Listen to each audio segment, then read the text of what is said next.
दोस्तों आज मैं एक्सप्लेन करने वाला हूँ साल 2024 में आई एक साइंस फिक्शन वेब सीरीज अर्थ एवाइड्स।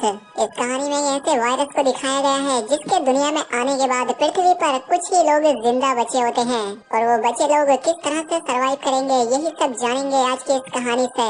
पहले एपिसोड की शुरुआत होते ही हम इस सीरीज के पहले कैरेक्टर ईश को देखते हैं जो इस वक्त अपने घर में होता है और ईश तरह तरह की रिसर्च किया करता था जिन्हें की वो अपनी कॉपी में नोट भी करता था।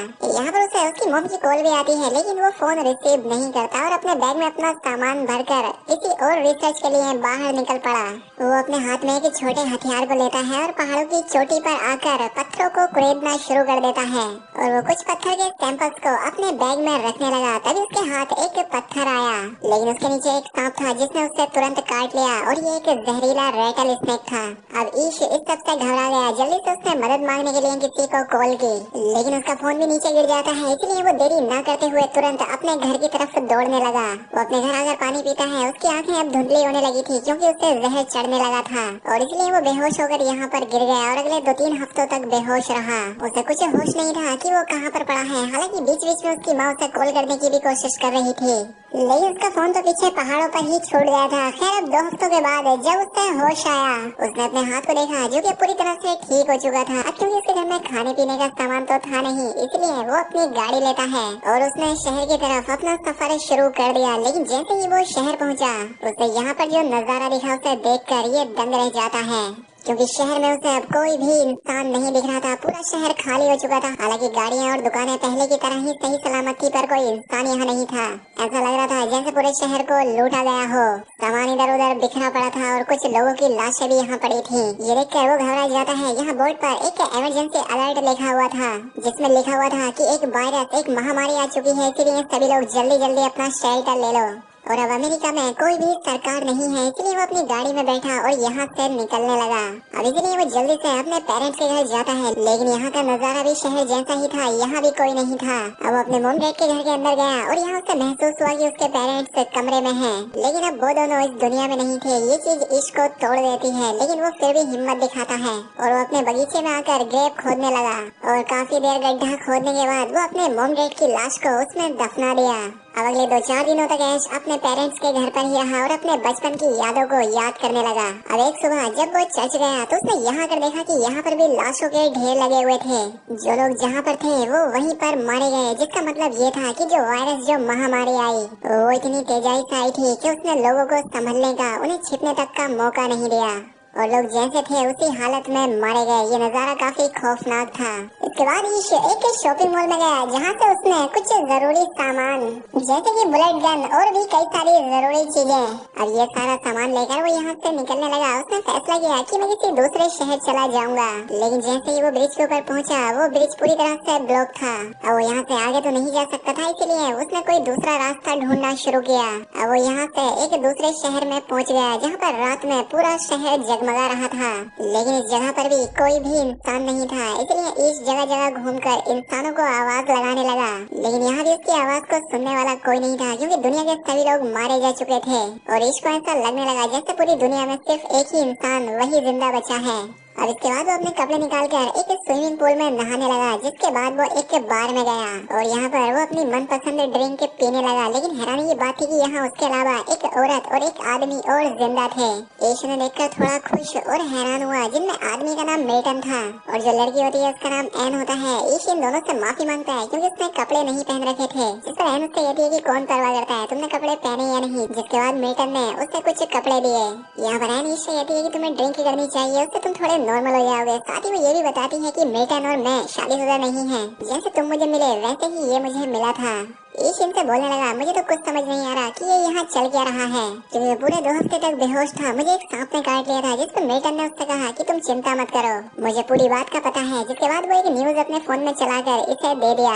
अब ईश उस न्यूज को देखने लगा जिसमें बताया जा रहा था कि एक वायरस दुनिया में आ चुका है जिसकी वजह से लोग मारे जा रहे हैं लेकिन किसी को नहीं पता था कि ये वायरस किस तरह का है और इतनी जल्दी ये लोग इसकी कोई वैक्सीन भी तैयार न कर सके जितनी जल्दी दुनिया से लोगों का सफाया हो गया।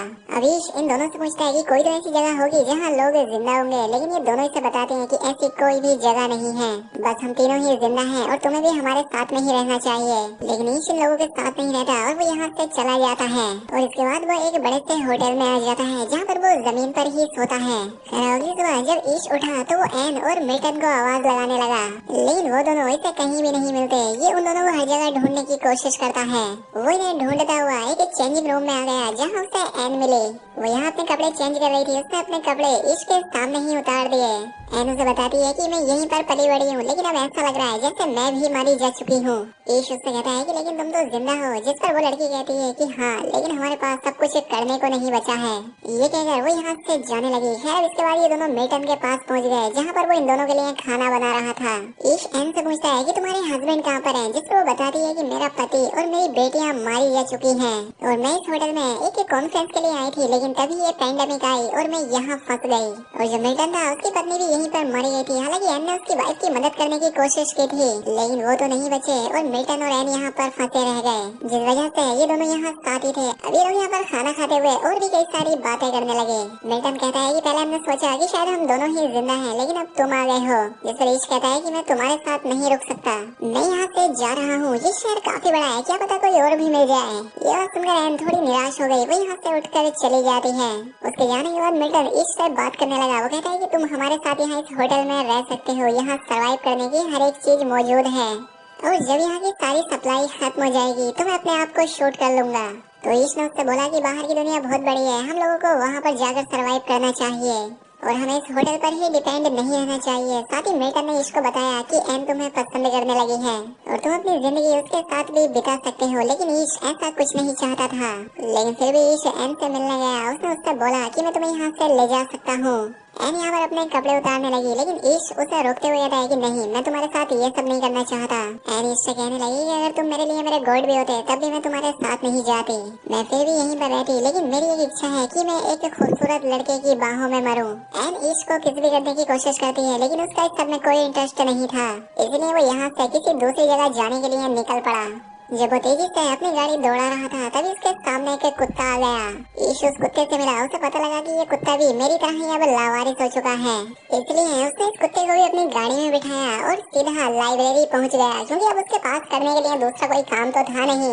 इसलिए उसने फैसला किया कि वो लाइब्रेरी के अंदर बहुत सारी बुक्स को पढ़ेगा। इसलिए उसने कई सारी किताबें इकट्ठा कर ली और वो एक घर में रहने लग गया। अब वो कुत्ता ही उसका परिवार था, वो उसके साथ ही रहने लगा और इस तरह से उसका पूरा 1 साल बीत गया। वो हर सुबह जॉगिंग करता, गाड़ी चलाता, लकड़ियाँ काटता और नहाने के लिए चला जाता था, क्योंकि उसके पास दूसरा कोई काम नहीं था। लेकिन एक दिन अचानक उसका कुत्ता भौंक रहा था और ईश ने जब अपनी बालकनी में आकर देखा तो उसे बहुत दूर धुआं उठता दिखा, जिसका मतलब था कि इसके अलावा भी वहाँ पर कोई और इंसान जिंदा था। ये देखकर उसके अंदर एक उम्मीद जाग उठी।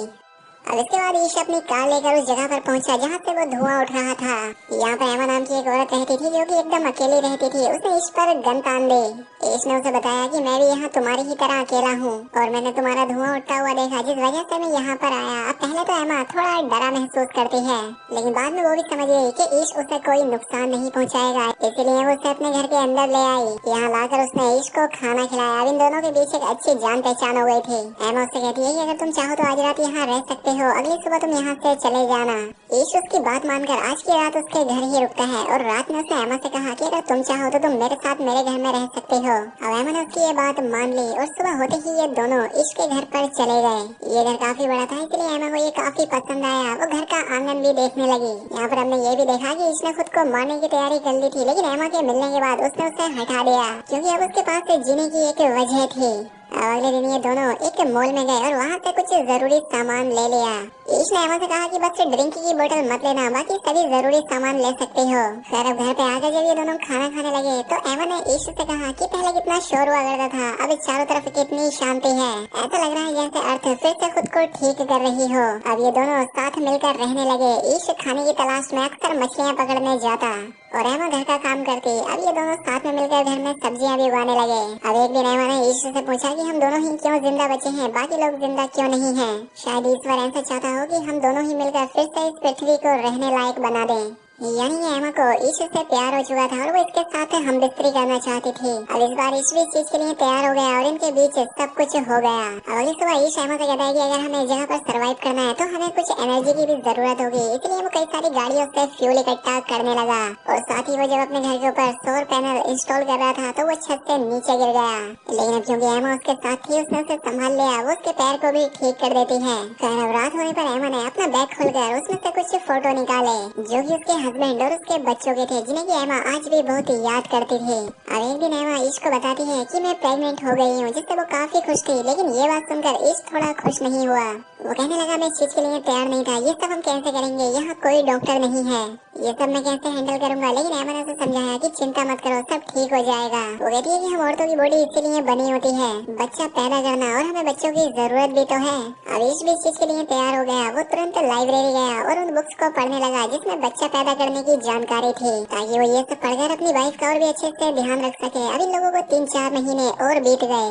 एमा ईश से कहती है कि हमें इस वक्त मास्क की जरूरत है, जिस पर ईश उससे कहता है कि तुम चिंता मत करो, वो मैं तुम्हारे लिए लेकर आऊंगा। अब क्योंकि दोस्तों इस वायरस से जानवरों को कुछ नहीं हुआ था, इसलिए वो एक जगह पर गया जहाँ पर गाय खड़ी हुई थी और उनमें से उसने गाय का शिकार किया। वो मांस इकट्ठा करने लगा और ये सब वो एक किताब में पढ़कर कर रहा था। वो इस मांस को इकट्ठा करके अपनी बाइक के पास ले आया। अब इन लोगों के पास बिजली भी थी क्योंकि इसके घर के ऊपर सोलर पैनल लगा दिए थे। लेकिन एक दिन इन्होंने अपने घर में एक मरा हुआ चूहा देखा और उसी रात जब ये दोनों घर के बाहर बैठे हुए थे तो वहाँ पर बहुत सारे चूहे आ जाते हैं। इतने सारे चूहे एक साथ देखकर ये लोग उन पर गोलियां चलाने लगे और एक जगह पर आग भी जला दी ताकि वो चूहे यहाँ से दूर रहें। लेकिन अब वो चूहे इनके घर के अंदर आने लगे, इसलिए ये लोग घर के सभी खिड़की और दरवाजे बंद कर देते हैं। लेकिन तभी इन्हें रियलाइज हुआ कि इनका जो कुत्ता है वो घर के बाहर था और बहुत सारे चूहे उस पर हमला कर रहे थे, जिसके बाद ये लोग किसी तरह से उस कुत्ते को अंदर लाए और उसका इलाज करने लगे। अभी इन सारी चीजों से काफी टेंशन में था। वो एमा से कहता है कि कहीं डिलीवरी के वक्त में तुम्हें खो ना दूं, क्योंकि ऐसा अक्सर औरतों के साथ हो जाता है। जिससे एमा से समझाती है कि बिल्कुल नहीं, मेरे साथ ऐसा नहीं होगा, क्योंकि मैं पहले भी बच्चे पैदा कर चुकी हूँ। लेकिन अब मेरी दोनों बेटियां इस दुनिया में नहीं है, क्योंकि इस वायरस की वजह से वो मर चुकी हैं। मैं भी बिल्कुल अकेली हो गई थी और मैंने भी अपनी जान लेने का सोचा, लेकिन फिर बाद में मैंने सर्वाइव करने का फैसला किया और आज मैं तुम्हारे साथ हूँ, हम दोनों मिल गए, इसलिए तुम्हें घबराने की कोई जरूरत नहीं है। खैर अब सुबह हुई और जब ये लोग घर से बाहर निकले तो देखा कि घर से बाहर अब कोई चूहा नहीं था, सारे चूहे जा चुके थे। यहाँ पर सिर्फ कुछ बिल्लियाँ थी जो कल रात मरे चूहों को खा रही थी। अब एमा की डिलीवरी का वक्त आ गया था। हालांकि वो ये पहले कर चुकी थी, लेकिन इसके लिए पहली बार था, वो घबराया हुआ था। अब डिलीवरी के वक्त जब एमा का बच्चा बाहर नहीं आ रहा होता तो वो ईश से कहती है कि तुम्हें बच्चे को घुमाना होगा। ईश के लिए काफी मुश्किल काम था, लेकिन फिर भी वो करता है, वो बच्चे को घुमाता है और वो उसे बाहर निकाल लेता है। एमा ने एक छोटी बच्ची को जन्म दिया था। अब अपने बच्चे के पैदा होने के बाद ईश भी काफी इमोशनल हो गया। उसकी आंखों में आंसू थे। उसने उसी पल ठान लिया कि इस बंजर दुनिया में वो फिर से इंसानियत को कायम करेगा। ईश अकेला नहीं रहा था, उसका अपना एक परिवार था, लेकिन अब उसके परिवार के साथ ही उसकी और जिम्मेदारियां भी बढ़ गई थी। अब एमा ने एक बड़ा कदम उठाया। वो चाहती थी कि और भी लोग आकर यहाँ उनके साथ रहें, इसलिए उसने शहर के चौराहे पर जाकर पेंट से लिख दिया। उसने अपना पता लिख दिया और कहा कि अगर कोई सर्वाइवर जिंदा है तो इस पते पर आ जाए। और उसके बाद ही हम इस चौराहे पर एक इंसान को देख पाते हैं, जिसका मतलब ये था कि इन लोगों के अलावा कोई और भी अभी जिंदा है।